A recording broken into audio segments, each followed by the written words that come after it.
مونږ چې کوم بزرګانو نه سبق ویلې دي او کوم بزرګان ما لیدلي دي زه درته څه ووایم څه درته ووایم دې کمره کې ناست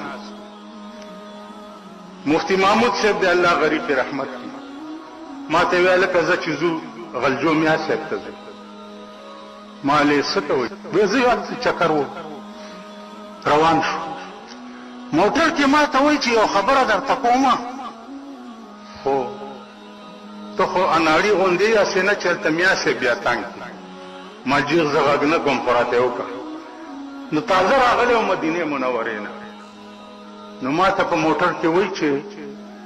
صوفي جمیل د روضې مبارکې خادم خاص دی هغه راته په مدینه کې پوښتنه وکړه چې ستاسو په پاکستان کې میا دا څوک دی وی ما ورته ویل چې زمونږ ورور دی زمونږ ملګری دی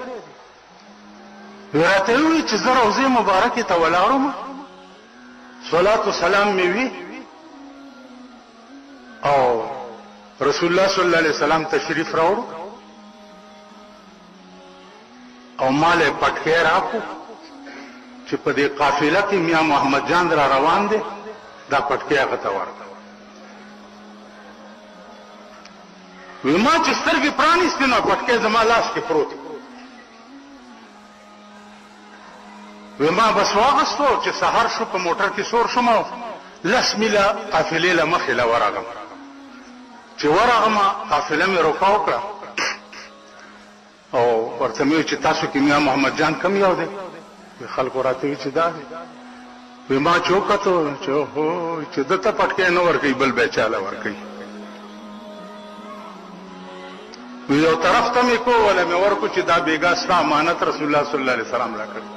هغه د واسکټ دی جیب کې واچول او راته وی چې دا خبره مفتی محمود صاحب په لاره ما ته وکړه چې هلته لاړو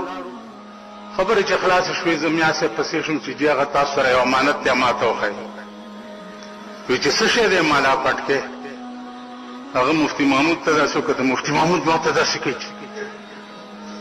ما الله میا صاحب والله که دې پرېږدم په خدای باور وکړئ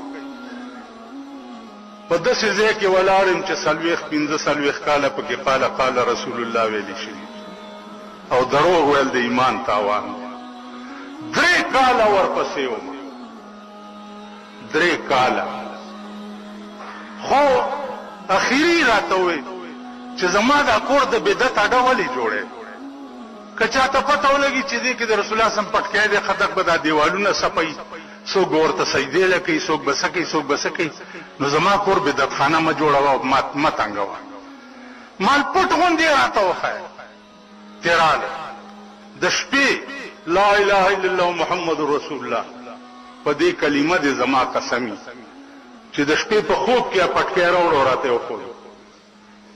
ما ته وی دا پټکی دی وی ګوره خو خدای ته وګوره چې تنګوه مې ما سهار ورپسې بیا لاړم غلجو ته د زامنو نه پوښتنه وکړه چې بیا لاړم ورته مې وی مالجي ما خو په خوب کې نه ویلي چې ما ته وښایه په وی خبره راته ښه وی زه لږ ناجوړه یم که نه چې ښه شمه بیا به ګورو